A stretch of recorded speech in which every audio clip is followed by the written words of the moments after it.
Good morning to all of you. Welcome to our photochemistry class. आज का जो हमारा टॉपिक है वो है Franck Condon principle. Franck Condon principle हमारा वाइब्रेशन स्पेक्ट्रोस्कोपी पे डिपेंड करता है। फाइन, जहां पे वाइब्रेशन स्पेक्ट्रोस्कोपी होगा वहीं पे हमारा फ्रैंक कॉर्डन प्रिंसिपल एग्जिस्ट करता है। फाइन, ओके, तो देखते हैं। सबसे पहले हमने यहाँ कुछ टर्म्स लिखे हैं boys. It is fundamental principle for absorption spectroscopy, means जहां पे एब्जॉर्प्शन स्पेक्ट्रोस्कोपी होगा वहीं पे फ्रैंक कॉर्डन प्रिंसिपल हमारा अप्लाइड होता है। तो एब्जॉर्प्शन का मतलब होता है जब मॉलिक्यूल्स लाइट या रेडिएशन को अपने अंदर एब्जॉर्ब करेगा, अपने अंदर लेगा, उस कंडीशन में एब्जॉर्ब करने के बाद इलेक्ट्रॉन क्या करेंगे, अपनी पोजीशन को चेंज करेंगे। इस ग्राउंड स्टेट से वो किधर चले जाएंगे, एक सेकंड स्टेट में चले जाएंगे। And in that condition we get एक स्पेक्ट्रा हमको मिलता है। इसी को हम बोलते हैं absorption spectroscopy, means the study of absorption spectroscopy. Okay, now second है according to this principle. So Franck Condon principle क्या होता है, इस प्रिंसिपल के हिसाब से क्या कहते हैं, जब भी मॉलिक्यूल्स अपना के अंदर इलेक्ट्रॉनिक ट्रांजिशन होता है, अकॉर्डिंग टू दिस प्रिंसिपल जब किसी भी मॉलिक्यूल्स के अंदर अगर इलेक्ट्रॉनिक का ट्रांजिशन का मतलब होता है इलेक्ट्रॉन अपनी पोजीशन को ग्राउंड स्टेट से कहाँ जाएगा, वो एक्साइटेड स्टेट में जाएगा, ट्रांजिशन होगा, चेंज करेगा। तो उस कंडीशन में क्या बोल रहा है कि जब हमारा मॉलिक्यूल्स इलेक्ट्रॉनिक ट्रांजिशन शुरू करेगा तो इलेक्ट्रॉनिक ट्रांजिशन क्या होता है, बहुत तेजी से होता है। Means it take place very fast, that is 10 to the power -50 second में होता है।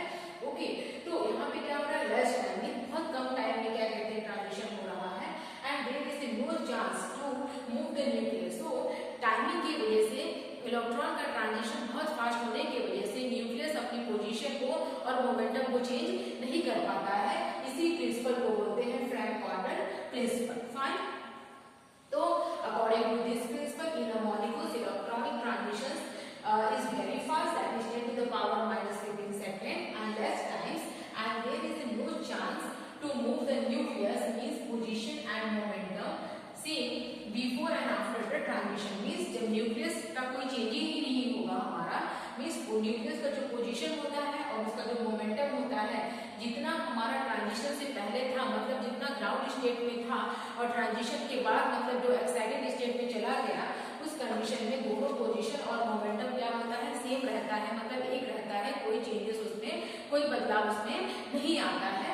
इसी प्रिंसिपल को बोलते हैं हम फ्रैंक कॉर्डन प्रिंसिपल। ठीक है, चलिए नेक्स्ट पॉइंट देखते हैं। There is no change in the nuclear distance, means जब कभी भी फ्रैंक कॉर्डन प्रिंसिपल हो रहा है उस कंडीशन में हमारा न्यूक्लियर डिस्टेंस नहीं हो रहा है, मींस उस न्यूक्लियर डिस्टेंस में कोई चेंजेस नहीं हो रहा है। तो पहले बताया कि न्यूक्लियस में कोई चेंजेस ही नहीं होगा, वो अपने पोजीशन और मोमेंटम को बदल ही नहीं पाएगा, इसी की वजह से न्यूक्लियर के डिस्टेंस में कोई चेंजेस नहीं आता है।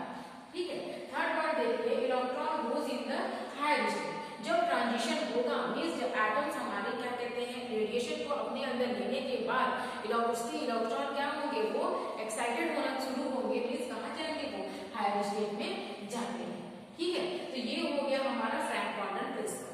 अब हम देखेंगे ये जो फ्रैंक कॉर्डन प्रिंसिपल है ये कहाँ पे अप्लाइड हो रहा है, मींस कहाँ पे यूज हो रहा है। तो ये जो प्रिंसिपल है ये हमारा क्या रिप्रेजेंट करता है, ये मोस्टली ये बताता है किसकी इंटेंसिटी बताएगा, वो वाइब्रेशनल और इलेक्ट्रॉनिक स्पेक्ट्रा की। जहां भी वाइब्रेशनल और इलेक्ट्रॉनिक स्पेक्ट्रा की बात करेंगे, अगर उसकी इंटेंसिटी को पता करना है हमें, उस कंडीशन में हम फ्रैंक कॉर्डन प्रिंसिपल की हेल्प लेके उसकी इंटेंसिटी को हम पता कर सकते हैं। ओके, चलिए अब हम फ्रैंक कॉर्डन प्रिंसिपल को समझने के लिए एक पोटेंशियल एनर्जी डायग्राम हमने यहाँ पे बनाया है। इस पोटेंशियल एनर्जी डायग्राम का हेल्प लेके हम इसे और क्लियरली समझेंगे। तो देखिए क्या है, फर्स्ट ऑफ ऑल आप देखिए एक्सिस देखिए, यहाँ पे एक्स एक्सिस में हमने डिस्टेंस लिया है, किसका डिस्टेंस है, न्यूक्लियर का डिस्टेंस है, और हमने वाई एक्सिस में लिया है एनर्जी। ओके, ये एनर्जी है।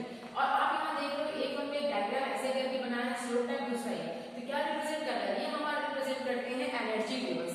तो एनर्जी लेवल्स किसका, एनर्जी वाले को क्या बोलते हैं, जिसमें एनर्जी हमारा एब्जॉर्ब होना है, मींस वो ग्राउंड स्टेट में है। ठीक है, तो उसको हमने रिप्रेजेंट कर दिया है E0 से। अब जो ऊपर वाला जो एनर्जी लेवल है ये क्या है, E1 से रिप्रेजेंट किया है, मतलब ये कौन सा है, एनर्जी लेवल एक्साइटेड स्टेट में प्रेजेंट है। ओके, अब देखिए यहाँ पे हमने यहाँ पे जो ऐसे लाइन खींची हुई है और V0 लिखा है और यहाँ पे V1 लिखे हैं ऐसे करके, ये रिप्रेजेंट करते हैं वाइब्रेशनल एनर्जी लेवल्स को। मींस इस एटम्स के अंदर इन मॉलिक्यूल्स के हो रहा था, वाइब्रेशन भी हो रहा था। अब बात करेंगे वाइब्रेशन क्या होता है। जब मॉलिक्यूल्स एब्जॉर्ब कर रहा है हमारा रेडिएशन को, उस कंडीशन में जो उसके इलेक्ट्रॉन होते हैं वो वाइब्रेट होंगे, मीन्स थोड़े थोड़े अपनी पोजीशन को चेंज करेंगे, मीन्स जंप तो नहीं करेंगे, एक्साइट नहीं होंगे, बट वो क्या होंगे, हल्का सा अपने पोजीशन पे ही क्या होंगे, वो चेंज होंगे, वाइब्रेट। ठीक है, उसी को बोलते हैं वाइब्रेट होना। जैसे अपन देखते हैं मोबाइल का वाइब्रेशन में मोड में डालते हैं, उस कंडीशन में हल्का सा वो अपनी पोजीशन को चेंज करता है, वही क्या कहलाता है, वाइब्रेशन। ठीक है, तो ये क्या कह रहा है कि हमारे ये सब वाइब्रेशन एनर्जी लेवल्स को शो कर रहे हैं। ये वाइब्रेशन एनर्जी ग्राउंड स्टेट्स के लिए, ये वाइब्रेशन एनर्जी हमारे किसके लिए है, एक्साइटेड स्टेट्स के लिए है। तो आप यहाँ पे देखिए, जब हमारे वाइब्रेशन एनर्जी मींस इलेक्ट्रॉन का ट्रांजिशन हो रहा है from ground state to excited state, तो यहाँ पे आप देख रहे हो कि इंटरन्यूक्लियर डिस्टेंस में जो न्यूक्लियर का जो डिस्टेंस है means position as well as momentum में कोई चेंजेस नहीं आएगा, और इसके क्योंकि इसकी जो टाइमिंग है वो बहुत फास्ट है। और यहाँ पे हमको 5 electron volt to 10 electron volt ही रहेगा, तभी हमारा इलेक्ट्रॉन ट्रांजिट हो पाएगा, अदरवाइज हमारे इलेक्ट्रॉन अपने पोजीशन पे ही ग्राउंड स्टेट में ही रह जाएंगे, वो एक्साइटेड स्टेट में कन्वर्ट नहीं हो पाएंगे और हमें फ्रैंक कॉर्नर प्रिंसिपल को नहीं दे पाएंगे। फाइन, तो ये है हमारा पोटेंशियल एनर्जी डायग्राम, आप इसे नोट कर लीजिए। Okay, now Frank corner principle से हम किसी भी इंटेंसिटी किसकी पता कर सकते हैं, वाइब्रेशनल और इलेक्ट्रॉनिक स्पेक्ट्रा को रीड कर सकते हैं, मींस समझ सकते हैं। फाइन, ओके, थैंक यू, आप इसे नोट कर